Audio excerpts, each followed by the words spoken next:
In 2008, Ford Motor Company celebrated the 100th year of the car that put America on wheels.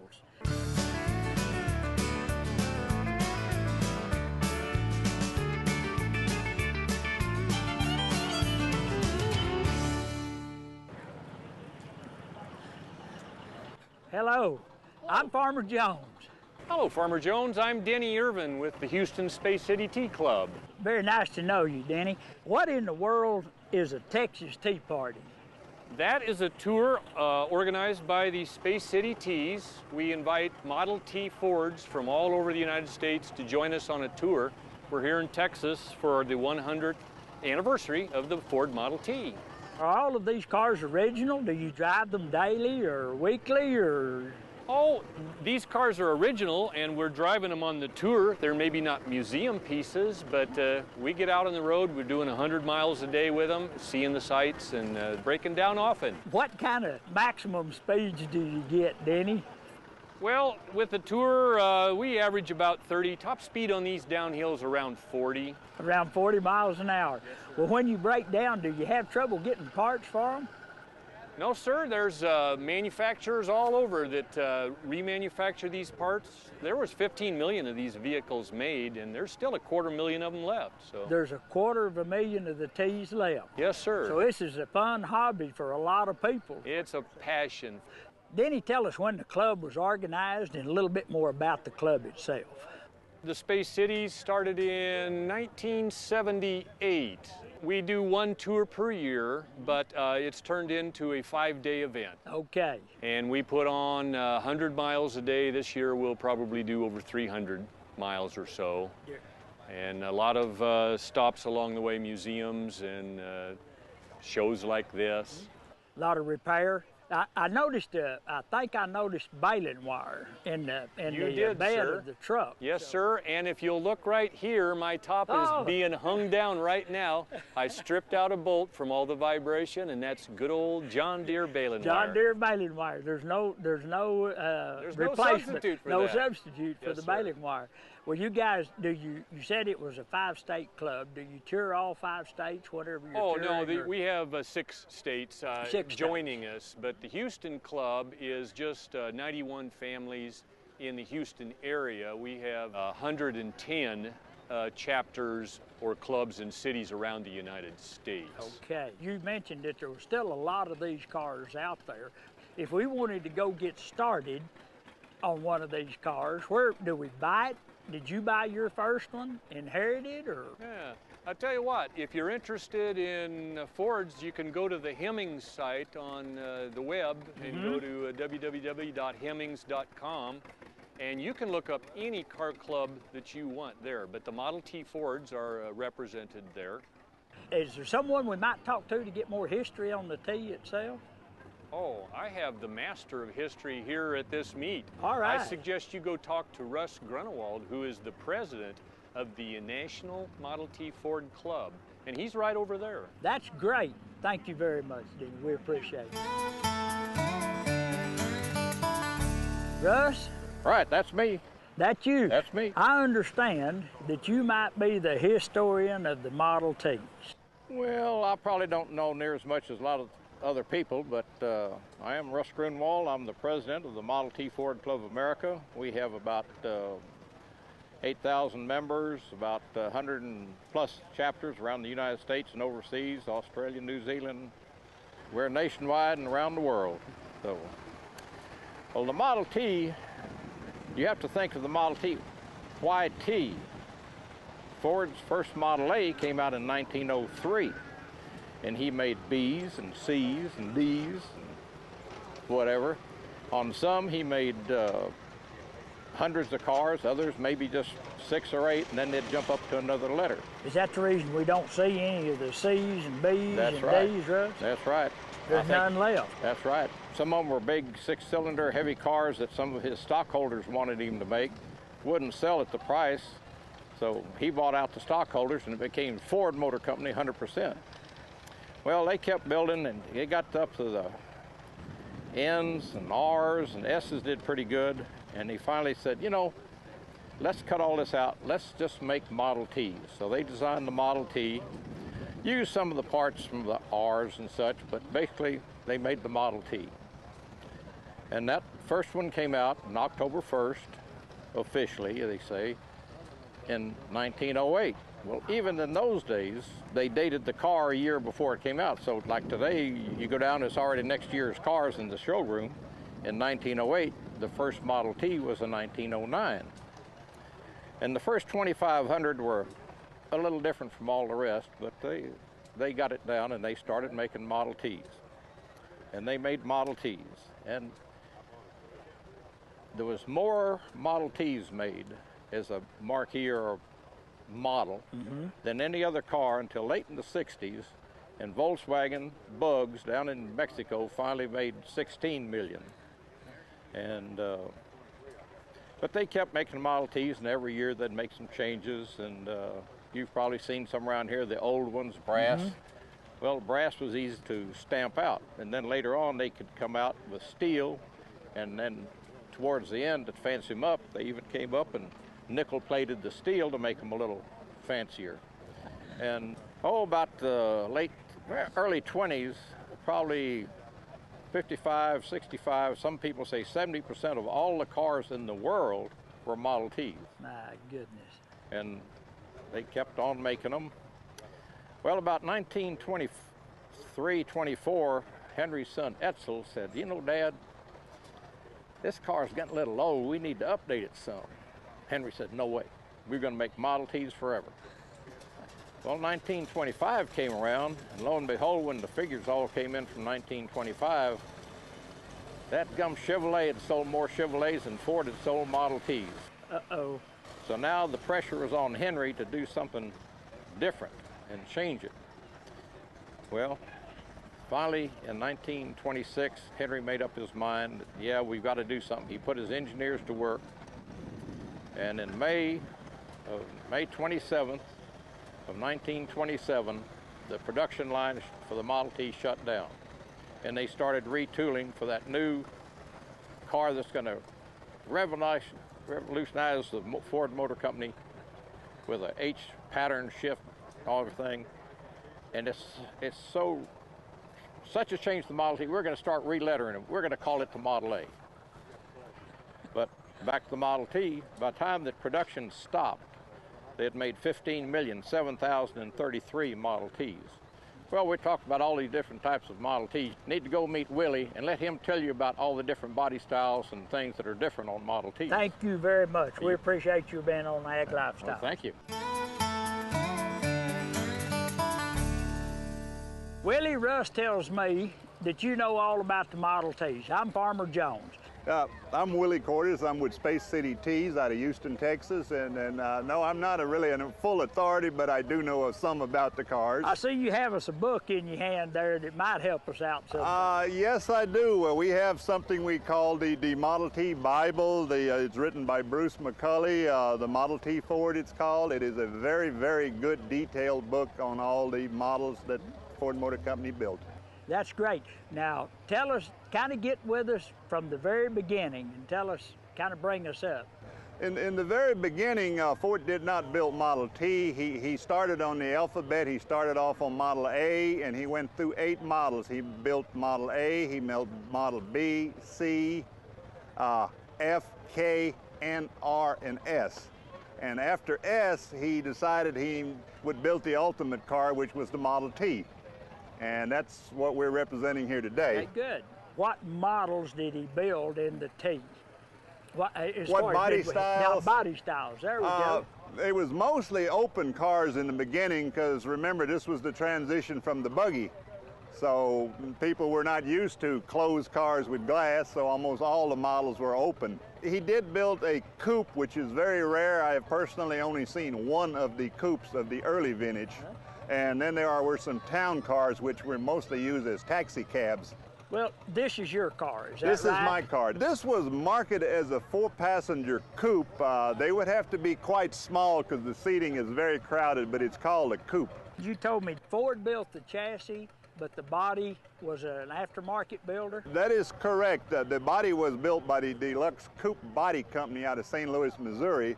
It was built to go on a Ford running gear. people began to want different body styles and decided that the car was okay.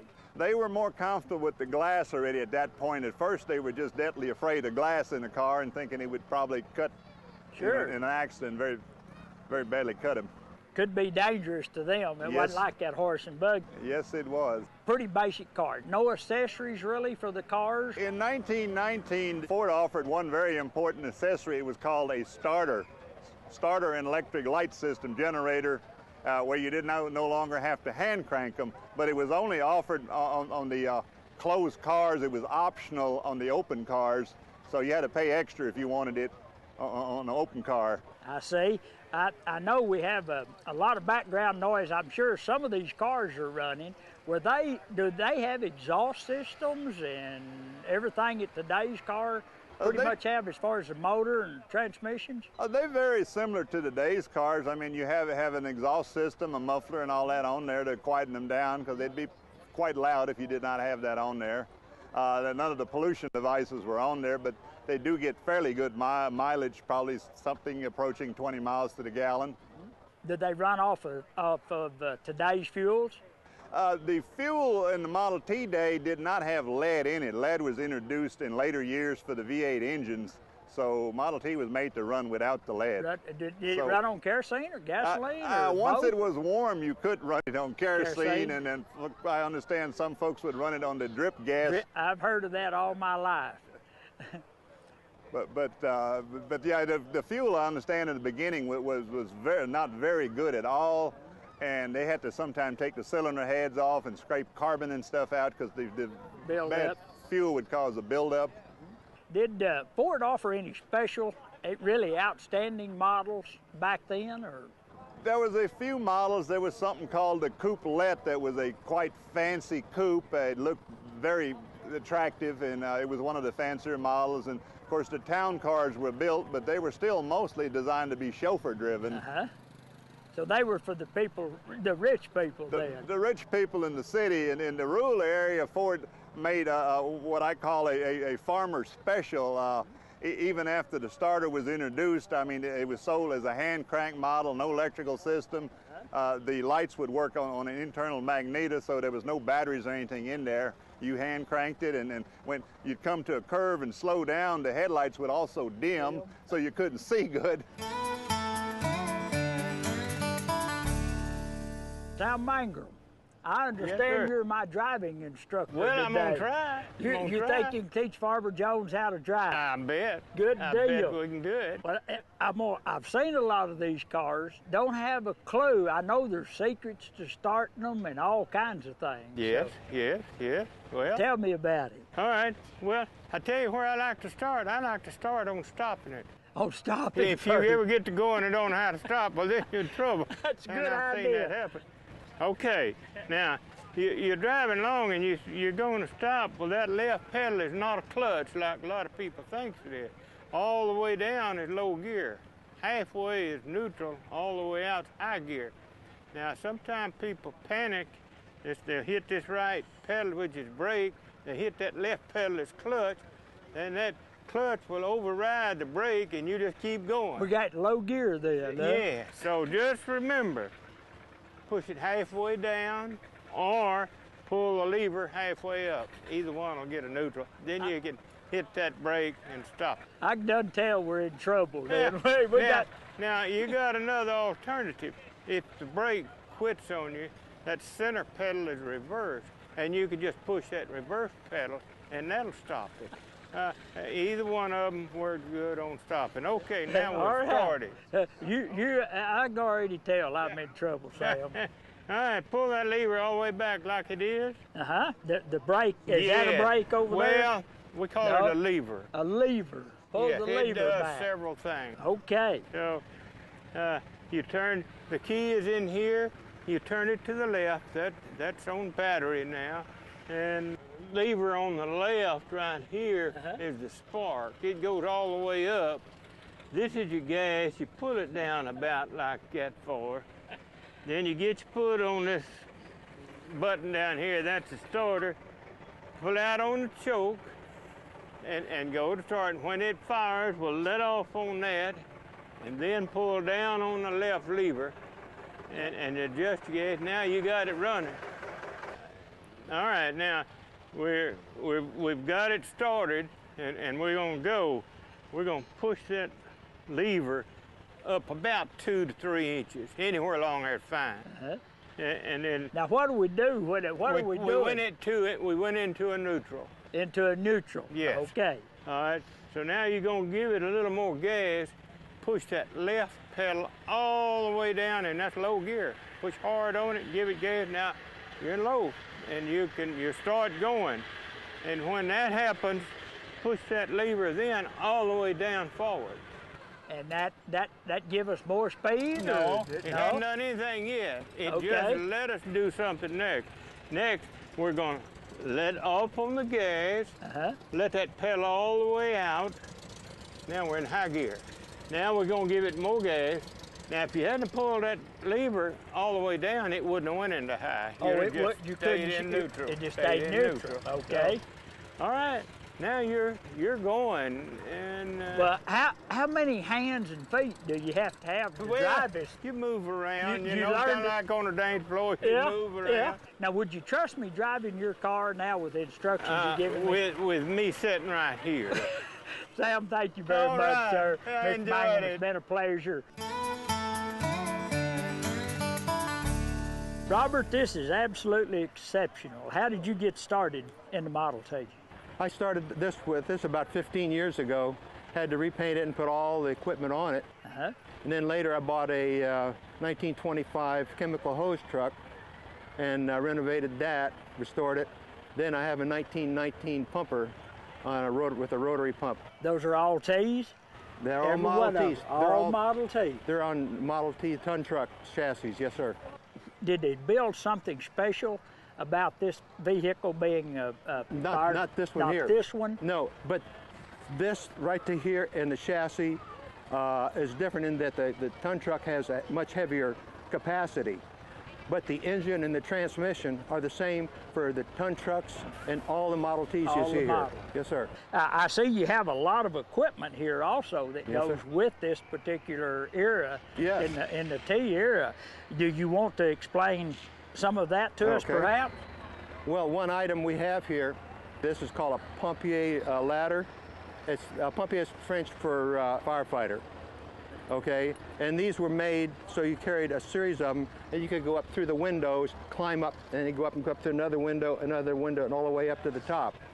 You had to be pretty brave, but that's the only way they could get, because they didn't have long ladders or ladder trucks back then. Were most of the buildings shorter, or were we looking at 3 or 4 story buildings, or even higher than that? I have a picture of them going up a 6-story building, all that. Yes, sir. That would be exciting, I believe. Yes. So we have our sirens and our, there we go. Special lights or anything? I have red lights. I got searchlight, siren. And what kind of equipment do you have here that's in front of us, Robert? Well, this little item here is a horn, and whenever a fire was in a structure and it was impending collapse, you had to have a way of telling the firefighters inside to get out so they wouldn't get buried in the rubble. So they didn't have electric horns and stuff like that back then to do it, or air horns like we have today. So we have this. And that means get out now. Get the heck out of the building, huh? Okay, so that's a horn. And I have this one piece of equipment which is very, very That looks rare. heavy. It is heavy, it's leather. As you can see, it's riveted, rivets touching rivets. That is unbelievable. And this we used to pump water with. Yes. And you said something about maintainer would hold up to 100 pounds of pressure or so? I think if they're new, plus if they had a problem, they could fix it. Throw a patch on it so they didn't have to have a complete new hose. That's correct. And they had to oil them to keep them pliable. But then after Goodrich came out with rubber, and then they put a cotton coating jacket on it, now they have more no-mix type things that are abrasion proof. In your truck and your other vehicles you have, you said you had a flat today, or I had a tire that the tread came off the back of it, but that's about it. Is that truck on the same, basically the same length? Oh, as our no, car? it's 18 feet long. It's 18 feet long. It's got heavier tires, heavier suspension, and both the TTs are that way, but one is a pumper and one is a chemical truck. So they were both, were they built like that? Yes. Ford would sell them the front end of this and a bare chassis going back.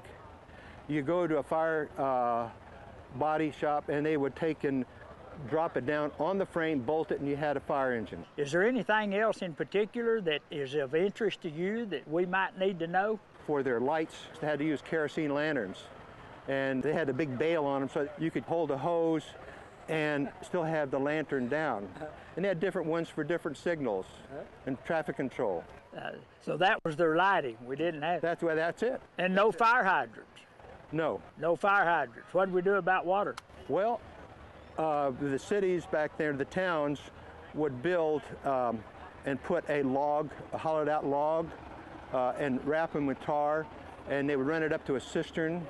And whenever they needed a fire in town, that their water source was, they knew how far from the sidewalk it was. They'd start digging there, open it up, take an auger, water would fill up where they dug out, and if they had buckets, they'd fill the buckets. But if you had like my engine would draft out of there, increase the pressure so they'd have a better water source. Go straight to the fire. Yep. And then at the end, they put a plug in it, which is a fire plug. Cover it back up. Yes. That's where the fire plugs That's came right. from. That's very interesting. Robert, thank you very much.